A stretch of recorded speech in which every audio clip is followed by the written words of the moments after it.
오늘 본문에서는 구원의 완성이 누구로부터 왔는지를 우리에게 말해주고 있습니다.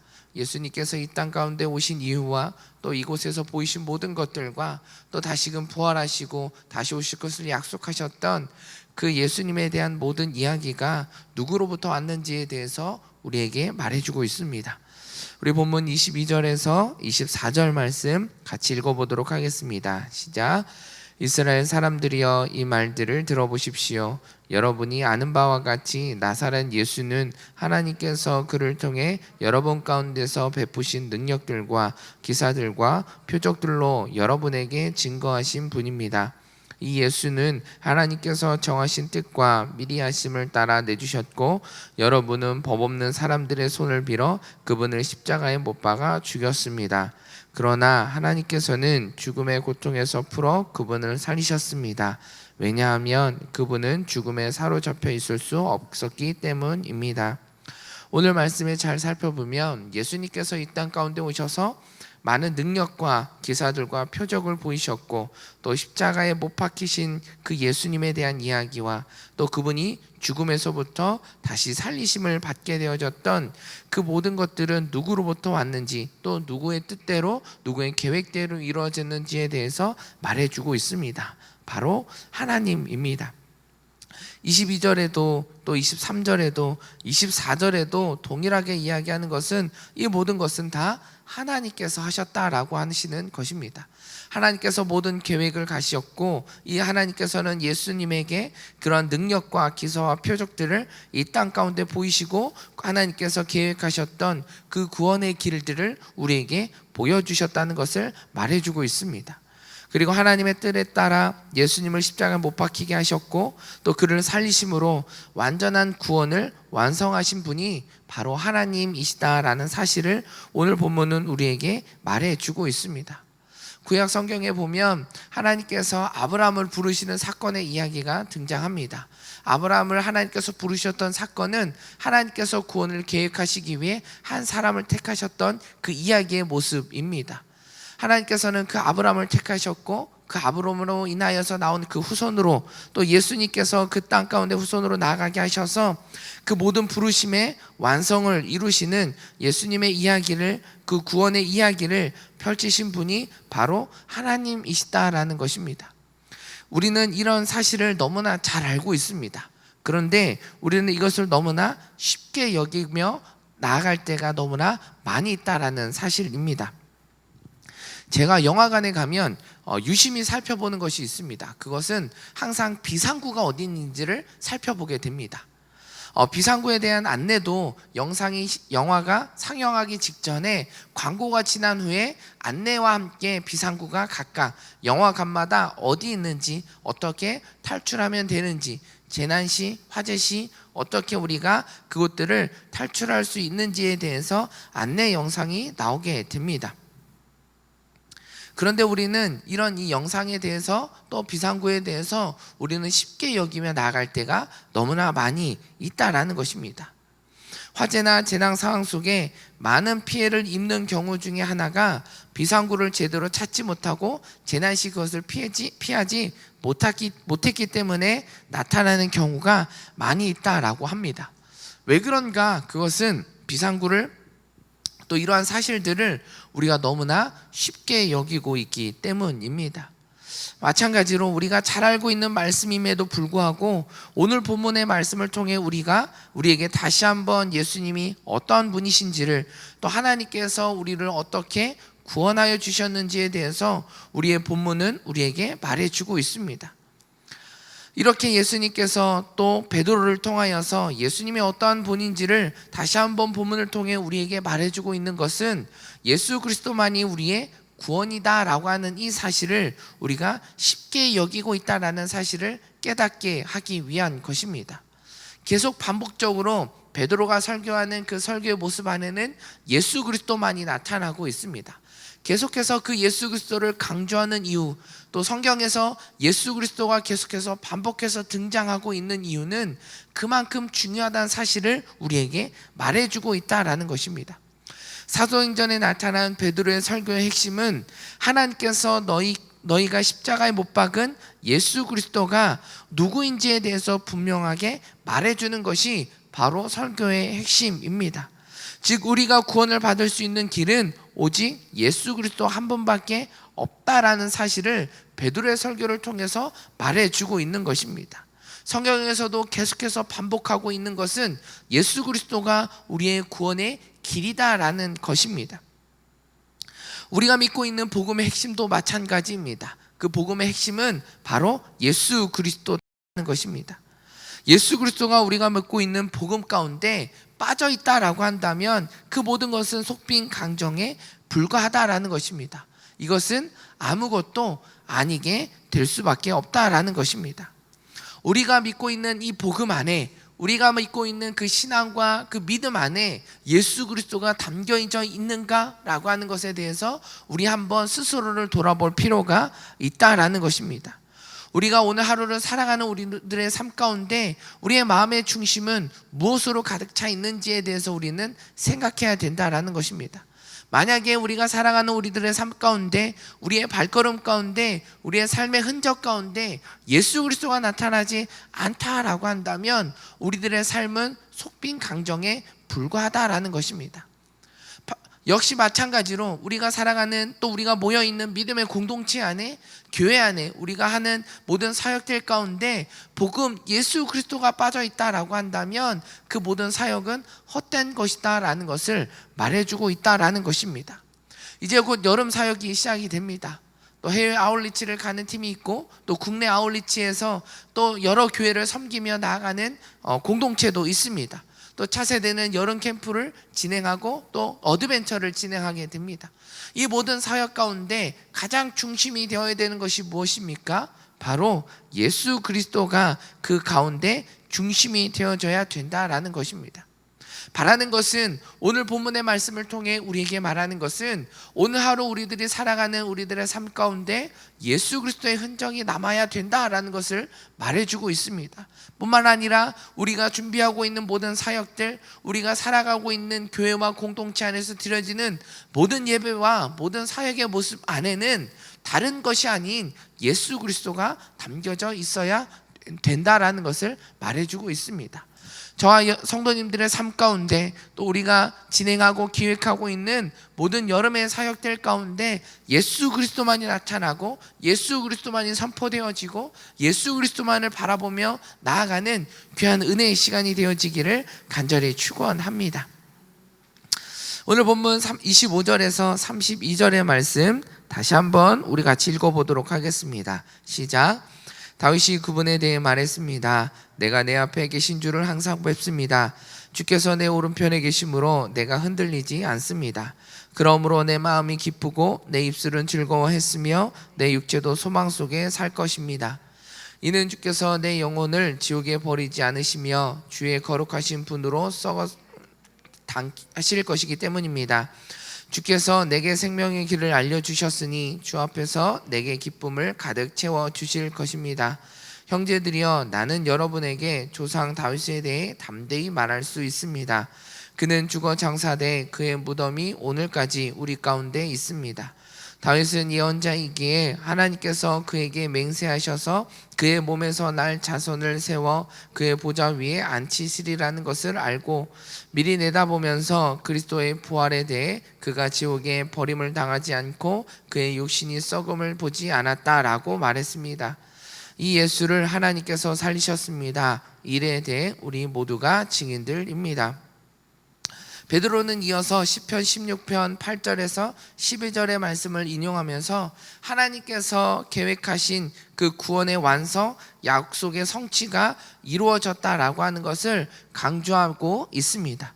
그 자리에 모여있던 유대인들 가운데 그들이 이해하기 쉽게, 또 그들이 잘 알고 있는 것들을 이용해서 그들에게 선포하고 있는 것입니다. 22절에도 보면 예수 그리스도가 구원의 길이라는 사실을 베드로가 전하기 위해 그들이 알고 있는 것을 통해 증거하고 있는 모습을 발견하게 됩니다. 또 마찬가지로 지금 베드로가 설교해 있는 모습 안에도 또 예수 그리스도를 증거하고 있는 부활의 사건을 증명하고 있는 모습 가운데서도 그들이 잘 알고 있는 다윗의 시편을 이용하면서 예수님께서 하나님께서 예언하신 그 말씀이 예수 그리스도임을 분명하게 말해주고 있다라는 것을 보여주고 있습니다. 여기서도 우리가 깨닫게 되어지는 것은 우리가 잘 알고 있는 또 하나님의 말씀 가운데 분명하게 복음이 담겨져 있음에도 그것을 보지 못했던 것은 그들이 깨닫지 못했던 무지함도 있지만 그것을 쉽게 여겼던 그런 태도의 모습도 있음을 우리는 찾아보게 됩니다. 우리가 하나님의 말씀을 가까이 대하는 이유, 또 하나님의 말씀을 우리가 끊임없이 매일매일 묵상하고 큐티하고 성경을 읽으며 나아가는 모습이 왜 있어야 되는지에 대해서 오늘 본문의 말씀은 우리에게 말해주고 있는 것입니다. 하나님의 말씀 성경 안에는 하나님의 구원 계획과 완성, 그리고 새로운 시대를 살아가고 준비하며 나아가는 저와 성도님들의 모습 가운데 또 교회와 공동체가 어떤 모습으로 살아가야 되는지에 대한 그 삶의 방향과 목표와 그 안에 무엇이 담겨져 있어야 되는지를 오늘 성경의 말씀은 우리에게 말해주고 있기 때문입니다.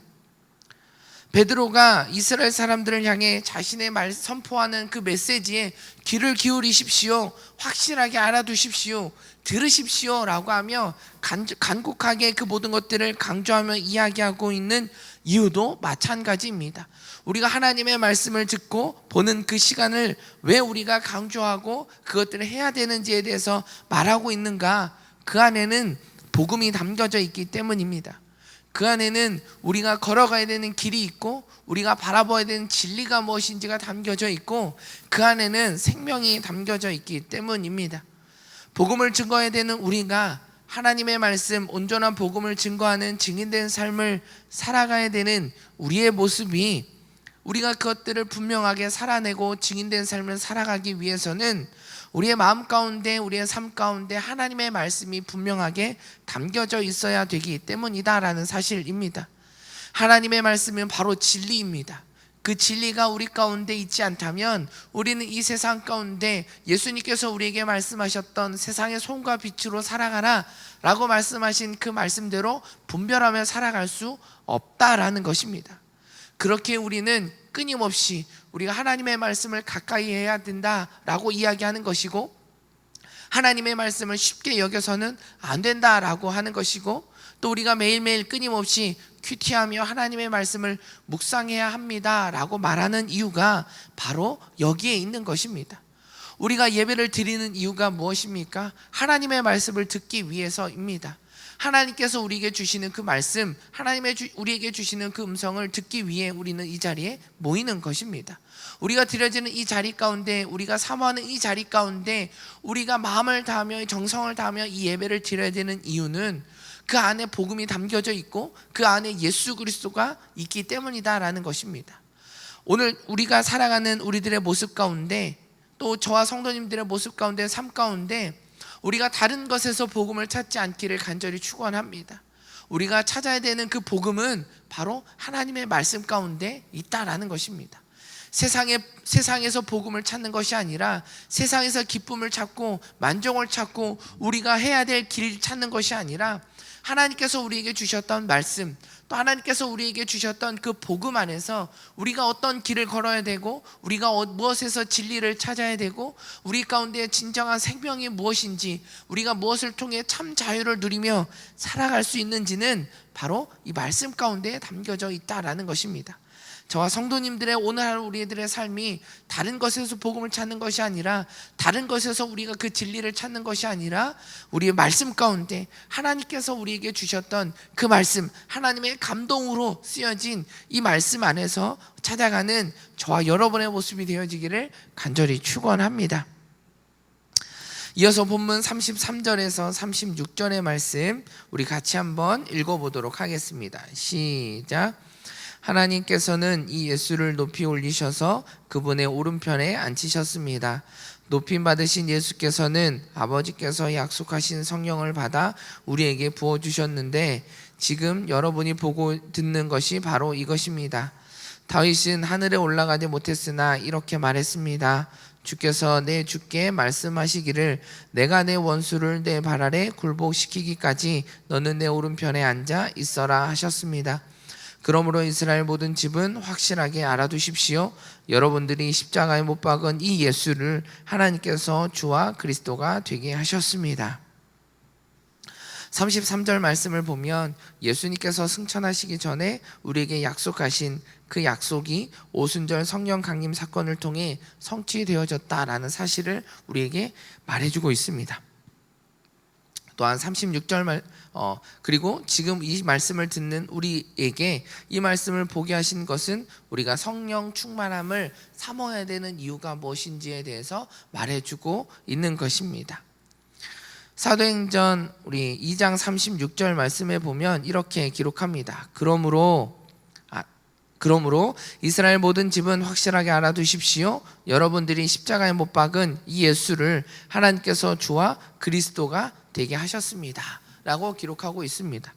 여기서 말하는 이스라엘 모든 집은 이스라엘 모든 민족, 종교 공동체를 의미하고 있습니다. 예수 그리스도가 우리의 구원자 되어주심을 우리가 확실하게 알아야 되는데, 그것을 우리가 믿음으로 고백해야 되는데, 이 사실을 우리가 온전히 이해하고 받아들일 수 있는 것은 우리의 지혜를 가지고는 우리 것들을 온전히 이해하고 믿음으로 고백할 수 없다라는 것입니다. 우리의 지혜가 아니라 성령 충만함을 통해 우리가 그것을 온전히 믿음으로 바라볼 수 있고 온전한 믿음의 모습으로 우리는 살아갈 수 있다라는 것을 우리에게 말해주고 있습니다. 베드로는 36절 말씀에서도 이야기하는 것처럼 확실하게 알아두어야 된다라는 것을 말해주고 있습니다. 우리가 그것을 확실하게 알아두고 기억하고 그 모습대로 우리가 살아가기 위해서 우리에게 있어야 되는 것은 바로 성령 충만함의 모습이다라는 것입니다. 뿐만 아니라 예수님께서 또 예수 그리스도가 이 땅 가운데 보여주셨던 능력, 그리고 기사, 그리고 수많은 표적들의 퍼즐들을 우리가 온전히 그 흩어져 있는 그 퍼즐들을 다시금 맞춰서 하나의 그림으로 우리가 완성해 나아가기 위해서는 우리에게 온전히 이해할 수 있는, 또 그것을 믿음으로 고백하며 나아갈 수 있는 그 지혜가 바로 성령을 통해서 우리에게 주어지기 때문이다라는 것을 말해주고 있습니다. 성경을 통해서 우리는 나사렛 예수가 우리의 그리스도이심을 깨달을 수 있는 유일한 방법은 바로 성령 충만함을 구하는 것이, 또 성령 충만함의 모습으로 나아가는 것이 우리가 그런 유일한 그 길을 알아가는 방법이다라는 것을 말해주고 있습니다. 예수님의 부활의 사건이 거짓이 아니라 예언의 말씀의 성취로 이루어졌다는 사실을 우리가 믿기 위해서도 마찬가지로 성령의 인도하심을 통해 우리가 그 예수님의 부활을 온전히 바라볼 수 있다라는 것입니다. 요한복음 14장 26절 말씀에 보면 그러나 보혜사 곧 아버지께서 내 이름으로 보내실 성령께서 너희에게 모든 것을 가르쳐 주실 것이며 내가 너희에게 말한 모든 것을 생각나게 하실 것이다. 요한복음 15장 26절에도 보면 내가 아버지께로부터 너희에게 보낼 보혜사 곧 아버지께로부터 오시는 진리의 성령이 오시면 그분이 나를 증거해 주실 것이다 라고 말씀해 주고 있습니다. 우리가 성령을 구해야 되는 이유가 바로 여기에 있는 것입니다. 예수님께서 이 땅 가운데 보내신 그 이유, 그 증거, 그 모든 것들을 우리가 깨닫기 위해서는 그 보혜사 성령이, 그 진리의 영이 우리 가운데 임하여질 때 우리가 그것을 분명하게 증거할 수 있다라는 사실입니다. 이 모든 것과 마찬가지로 우리가 증인된 삶을 살아가는 것, 예를 온 유대와 사마리아 땅끝까지 이르러 우리 증인된 삶을 살아가야 된다라고 말씀하셨던 그 증인된 삶을 우리가 살아가기 위해서 우리에게 있어야 되는 것은 무엇입니까? 성령입니다. 성령이 우리에게 임하시면 권능을 받고 온 예루살렘과 온 유대와 사마리아 땅끝까지 이르러 증인이 될 수 있다라고 우리에게 말씀해 주셨습니다. 우리가 그런 증인된 삶을 살아가기 위해서 말씀 가운데도 우리에게 먼저 기록하고 있는 것은 성령입니다. 성령님의 인도하심이 아니면 우리는 그러한 증인된 삶을 살아갈 수 없다라는 사실을 우리에게 말해주고 있는 것입니다. 오순절 성령 강림의 사건은 그만큼 큰 사건이고 많은 것들을 의미하고 있고 많은 것들을 내포하고 있는 사건입니다. 그만큼 우리가 구해야 되는 것도 바로 그 오순절 마가의 다락방에 이뤘던 그 성령에 임하셨던 그 사건이 우리들의 삶 가운데도 동일하게 일어나게 해달라고 우리가 끊임없이 사모하며 나아가는 모습이 바로 여기에 있다라는 것입니다. 베드로의 모습은 어떠한 모습이었습니까? 베드로는 예수님께서 부르시기 전에 그 베드로의 모습은 고기 잡는 어부였습니다. 또 오순절 성령 강림 사건 가운데 성령이 충만하기 이전의 베드로의 모습은 어떠한 모습이었습니까? 베드로는 예수님을 부인했던 사람이기도 합니다. 그랬던 베드로가 어떻게 이렇게 놀라운 진리를 또 담대하게 선포하며 나아갈 수 있었을까? 바로 성령님께서 그 베드로 가운데 함께 하셨기에 하나님께서는 그 베드로를 사도로 또 이방인에게 복음을 증거하고 유대인들에게 복음을 증거하는 귀한 하나님의 일꾼으로 사용하여 주셨고 증인된 삶을 살아갈 수 있도록 그의 삶 가운데 함께 해주셨다라는 것입니다. 성령을 사모하고 성령을 충만해야 되는 이유는 마찬가지로 우리는 너무나 연약하다라는 것입니다. 세상에 쉽게 유혹에 휩쓸려지는 연약한 우리의 모습이 그러한 모습 가운데 우리가 흔들리지 않고 담대하게 이 땅 가운데 이 시대 가운데 복음을 전하고 증거하며 살아갈 수 있는 것은 성령 충만함의 모습이 우리 가운데 부어질 때 그 성령 충만함의 모습으로 살아갈 때 우리는 예수님께서 말씀하여 주셨던 것처럼 또 베드로가 이 땅 가운데 그 시대 가운데 세상의 소금과 빛으로 살아가는 모습이 되어졌던 것처럼 우리의 모습도 그런 모습으로 살아갈 수 있다라는 것을 우리에게 말해주고 있습니다. 베드로는 끊임없이 우리에게 이야기합니다. 우리가 알아야 되는 것, 우리가 확실하게 기억하며 그것을 선포해야 되는 것, 우리가 어떤 삶을 살아가야 되는지에 대해서 우리에게 강하게 우리에게 말해주고 있는 것은 성령에 대한 이야기입니다. 그리고 그 예수 그리스도가 우리의 삶의 중심이 되어져야 된다라는 사실을 우리에게 분명하게 말해주고 있습니다. 저와 성도님들의 모습이 오늘 우리가 살아가는 우리들의 삶 가운데 우리가 잊지 말아야 되는 것은 바로 예수 그리스도입니다. 우리가 오늘 하루 우리가 살아가는 삶 가운데 예수 그리스도가 우리의 삶의 흔적에 남아있지 않다라고 한다면, 우리가 그 예수를 쫓아 살아가고 바라보는 삶의 모습이 되지 않다라고 한다면 우리의 삶은 하나님께서 기뻐하시는 삶이 되어질 수 없다라는 것입니다. 그저 나의 욕심과 나의 욕망에 쫓아 살아가는, 나의 미래를 위해 살아가는 삶의 모습이 될 수밖에 없다라는 사실입니다. 우리가 이러한 삶을 살아가지 않기 위해서 우리는 끊임없이 하나님의 말씀을 붙들고 나아가야 합니다. 그 말씀 안에는 우리가 어떤 삶을 살아가야 되는지, 우리가 무엇을 붙잡아야 되는지, 우리가 걸어가야 되는 그 길이 어떤 길인지에 대해서 말해주는 것은 세상에서 말해주는 것이 아니라 하나님의 말씀 가운데 성경에 기록하고 있기 때문입니다. 그리고 우리는 이 성경대로, 이 말씀대로 우리가 붙들고 복음을 붙들고 증거하는 삶을 살아가기 위해서 성령 충만함의 모습이 있어야 합니다. 성령님께서는 우리가 기억나게 하여 주시고 깨닫게 하여 주시고 우리에게 지혜를 더하여 주시고 우리에게 담대함으로 하나님의 말씀을 선포하는 것, 예수 그리스도를 증거하고 증인된 삶을 살아갈 수 있는 그 힘은 성령을 통해서 우리에게 부어지기 때문입니다.